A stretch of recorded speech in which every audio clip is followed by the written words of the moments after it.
Charan, welcome to Waterstones. Thank you. Great to be here. When I first heard about your book, I remember I was very interested to talk to you about memory, although anybody who knows me closely will find it hilarious that I, of all people, are talking to you about memory, because I have a terrible memory for lots of reasons, which we'll get to later.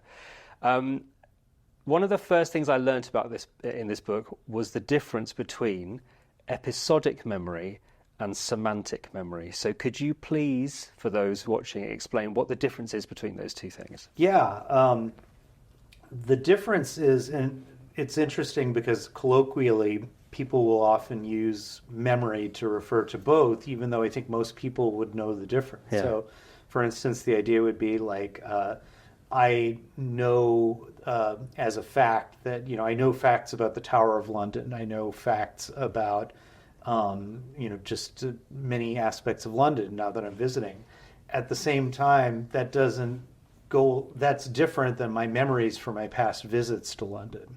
And so that ability to mentally time travel back to a time and place and experience the past is different than the ability to take knowledge, which is semantic memory, and be able to apply it in different places and different situations. So you explain rather brilliantly in the book that if our semantic memory, so these are the sort of facts and figures that we know that we can retain, if that works the same way as episodic memory, it would be very confusing, because every time you tried to recall a fact, you would have to recall the time and the place at which you had learned that fact, and therefore it would be much, much harder to remember. So, as you say, most people think of memory as being a bit like data retrieval, because we think very much about computers and memory and stuff like that. So we think that our brains are like computers and therefore we just have to retrieve the data. But episodic memory, as you say, it doesn't act like that, and it's more like time travel. And can you explain exactly what you mean by that? Yeah, so we can actually use the computer example, although we should also come back to it to debunk the computer example. But if you use the computer as an analogy, you might have folders in your computer. You can sort those files by category, for instance, and put all the Excel spreadsheets in one place. You could put all the Microsoft Word files, whatever it is, right? And so that's like semantic memory, basically, is you have memories that are organized according to meaning. And on the other hand, you could take the same folder and sort the files by date. And that's basically what episodic memory is like. So, for instance, if you're trying to pull up a file and it's sorted by category, what that means is that the files that are nearby in that listing will also be from that same category. And so likewise in semantic memory, when I access one piece of knowledge, I can find it easier to get other information sometimes from the same category. But with episodic memory, it's more like if I mentally time travel to a particular time in my life, it's easy to remember other things from that time, which is why if you listen to a song from your past, that it will take you back to a time period, and then once you're there, mentally that is, you can retrieve all these other facts and retrieve all these other experiences that you've had in that time. And am I right in thinking, from your work looking at the brain and how it's working when you're remembering things, that this idea of mental time travel is quite literal, in that you say that the brain, it's not a question of sort of circuits finding the information. They actually go through the same process as when the memory was first created. So it's very much like literally reliving the memory as you remember it. To some extent. So for instance, even people who will say, well, I have a photographic memory, they don't replay an event in its entirety, right? So let's say if you thought you have a perfect memory, you would still leave this place, and if somebody were to ask you, hey, what was that interview with this memory researcher, how did it go, you wouldn't take half an hour to describe the whole story. You'd summarize it in a much shorter period of time. So it's not that we get everything, and the human brain is very economical in the way we pull up stuff. So what happens is we pull up little bits and pieces of that experience, and we do reactivate those, and so it is as if we re-experience that event for the second time. But they're only bits and pieces. And then actually the connective tissue that glues it all together is imagination. And that's how we create the story that comes from all these bits and pieces. And so there is a sense of reliving the past, but it's not complete. And that's good, because if you were to think about it from the perspective of the brain, if we did truly re-experience the event, it would be like hallucinating. You know, I mean, you'd lose the difference between reality and memory. And obviously, most of us don't do that. Some people probably, this may be an issue in psychosis, actually. Okay. But you know, most of the time we don't do that. But we do have enough that you could see it in MRI scans that there are these little remnants of the past that come alive again. You also say that the act of remembering can have an effect on the memory, so that you talk about something becoming a copy of a copy of a copy. So it's a bit like it's sort of corrupting, if you like, that information. Tell me a little bit more about that and why that's important. So again, you know, we were talking before about how people often think of memory as being like pulling up a file from a computer. And it's not like that, in the sense that I can pull up a file from a computer, like an MP3 or a movie, and play it in its entirety. And doing so does not affect the file in any way. But the act of remembering does now lead to some modifications of the memory, because now every time I remember it, I have traces of not only the original event, but also information that's accumulated from all the other times that I've remembered that event. So you have memories of the event, but then you have memories of remembering. And it all becomes like this little mess. Now, there's good parts of that, and that's something I described in the book, which is retrieving a memory over and over can make it stronger and more accessible. So what happens is that if you relay this memory later on to someone else and you tell it to someone else, now what happens is parts of the conversation become unmoored from any particular place and time, which makes it easier to pull it up. Right? It becomes almost like a story you tell, as opposed to an event that you uniquely relive. But that makes it stronger and easier.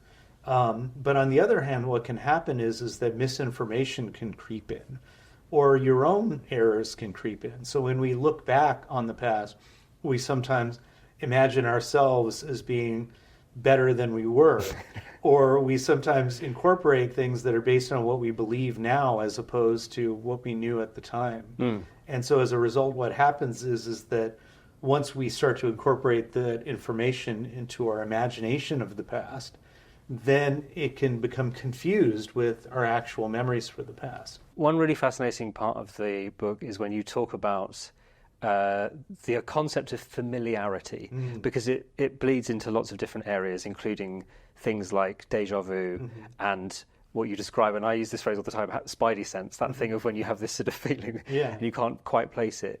But tell me a bit about familiarity, how that works in terms of memory, and why it's an important part of how memory works. Well, so in the brain, and especially in the neocortex, which is where a lot of the higher order, you know, vision, hearing, but also thinking in more abstract ways, that's where a lot of those computations happen. You basically have, the brain is constantly shifting and reforming to become more efficient, right? So it's like, if I were to say the word scone here, right, everyone would process this very quickly, right?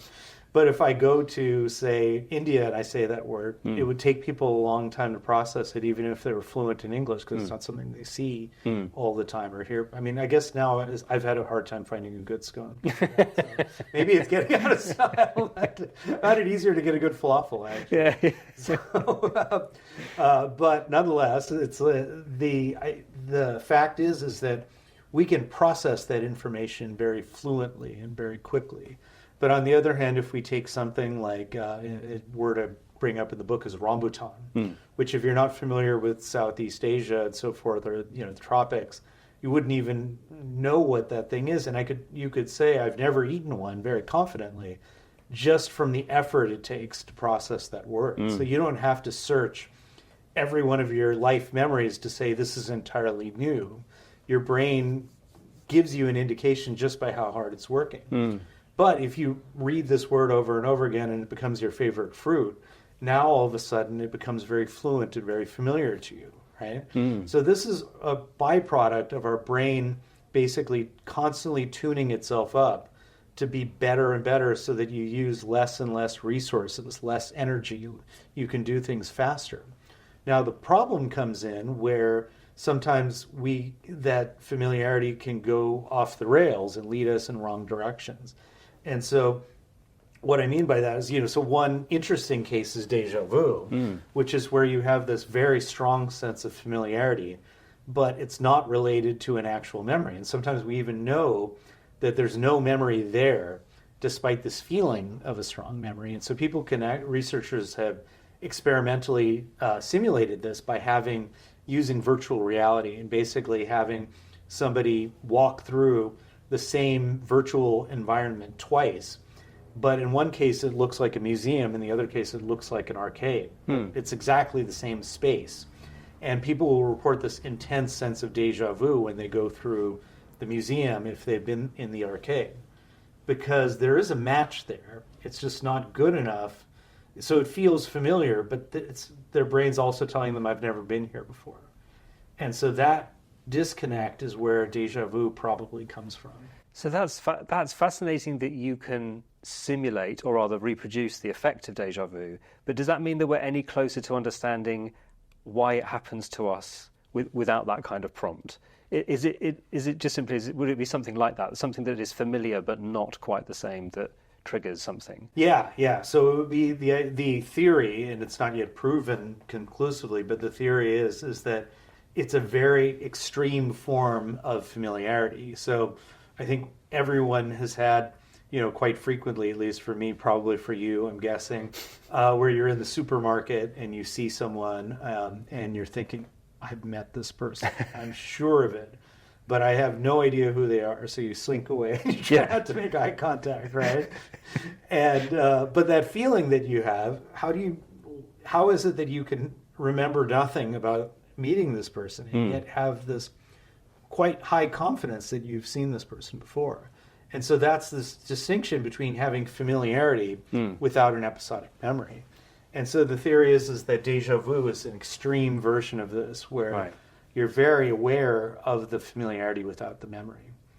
But it can creep in ways that we're not even aware of. So it can influence your decisions as a consumer, or your voting preferences, or even your willingness to believe misinformation.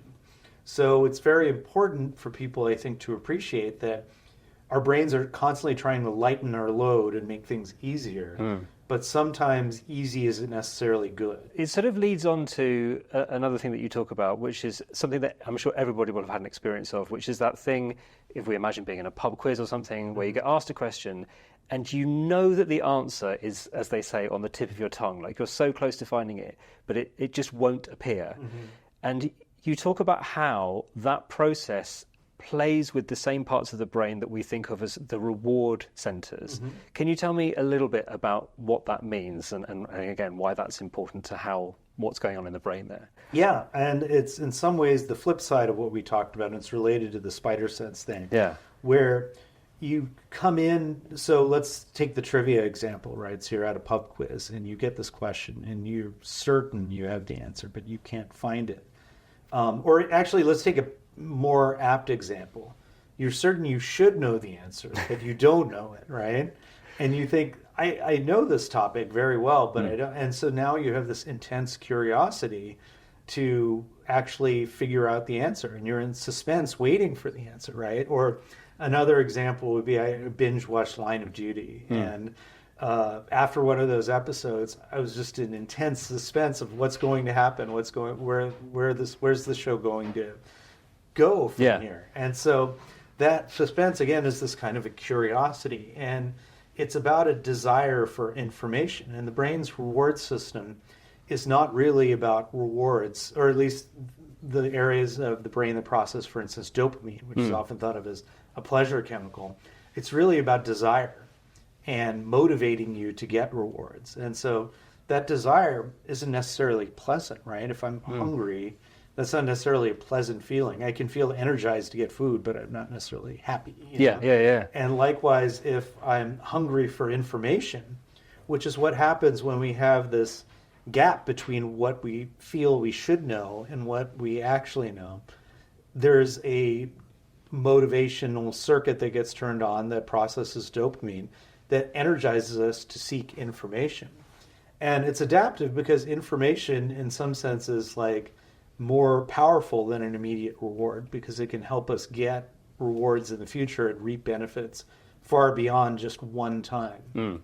I have a son who is doing a lot of revision at the moment for exams, and you talk about in the book this idea of error-driven learning, which is quite a complicated topic, but kids often these days are confused about why they have to keep being tested repeatedly about the same stuff, and sometimes tested about things that they haven't been taught yet. And in fact, when I was told about this, I was like, what do you mean they've given you a test on something you don't know yet? Surely you've just forgotten or something like that. But it's all part of this idea of increasing the chances of you retaining that information by constantly testing you and testing you sometimes about things that you couldn't possibly know.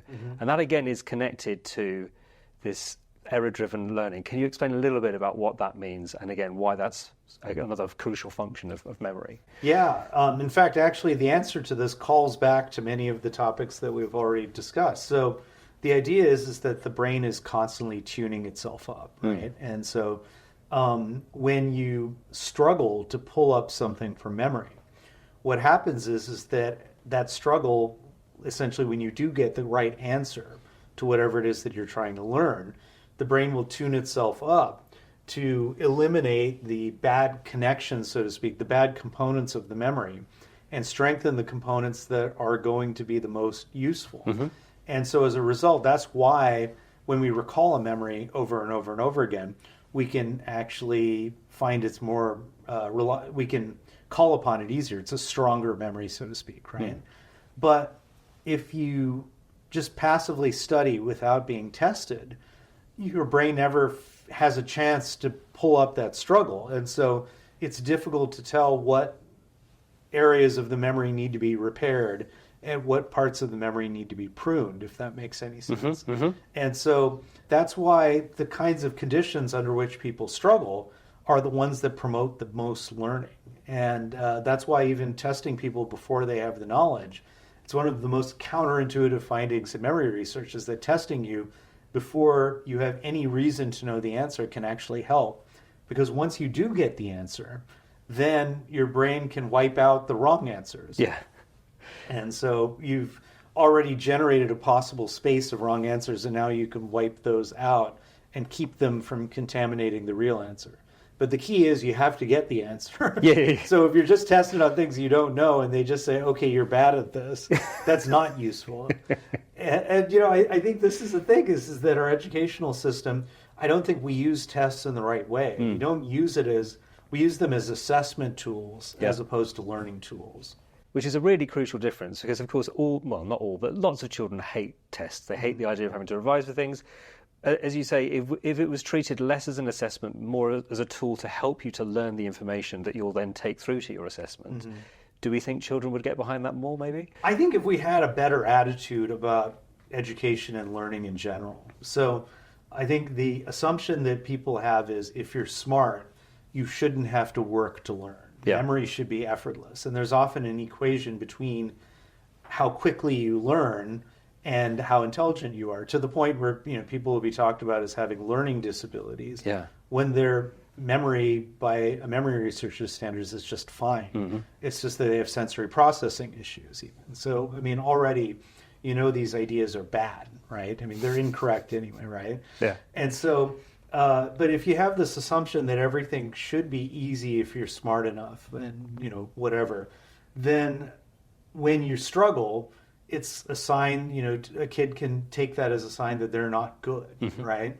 As opposed to the idea of saying, no, struggling is what you need to get better, right? And so often a kid that's being, getting this feedback that they're terrible at school, they go out and they're playing, soccer or football, and they're practicing and they're doing harder and harder drills, and they're being coached that, yes, this should be harder. You should be progressing through this increasing difficulty, and yet they're not getting that message at school. So somebody who is, getting 100% on every exam may not be learning very much, and somebody who's getting about 80% on every exam at least if they have the right attitude and they are encouraged to work and they're getting the right, if the testing is done the right way, that's when you learn the most each time.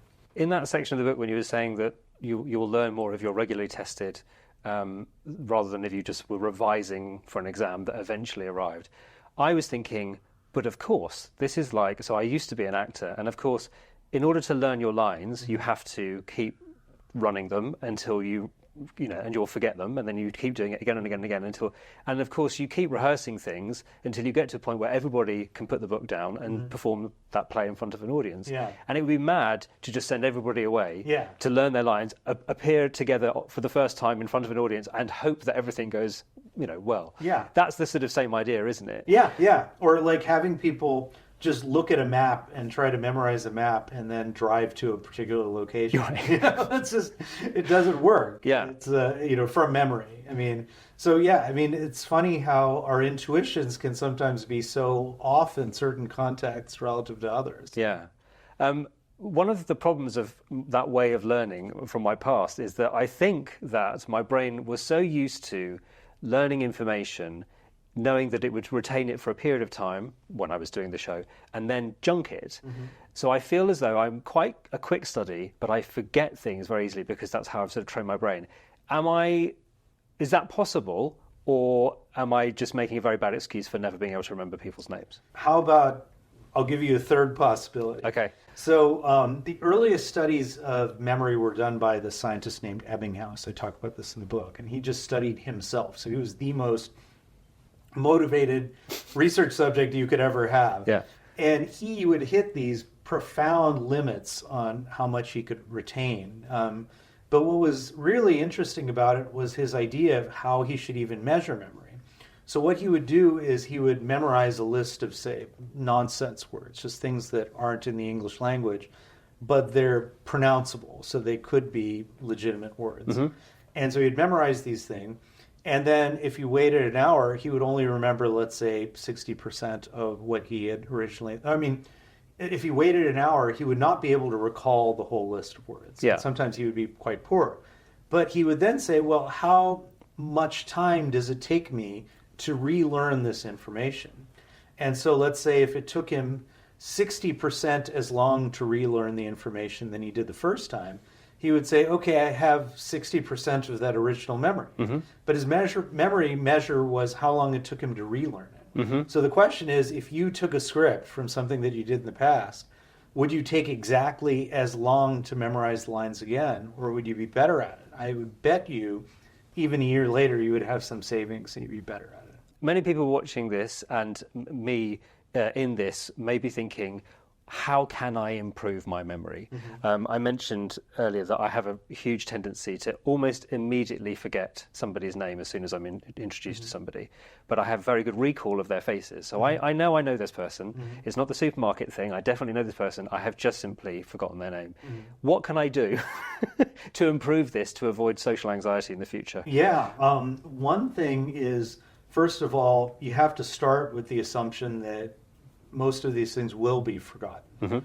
If you're not good with names, you should be aware of it in the moment, because often what the paradoxical thing about memory is people like yourself and me will say, oh, my memory is terrible. But in the moment, we can be quite confident that we will remember someone's name. And so that in and of itself becomes a problem, because then we don't engage in any strategies. And I'm as guilty as anyone. First step is you start with this idea that there is an issue that you have to overcome.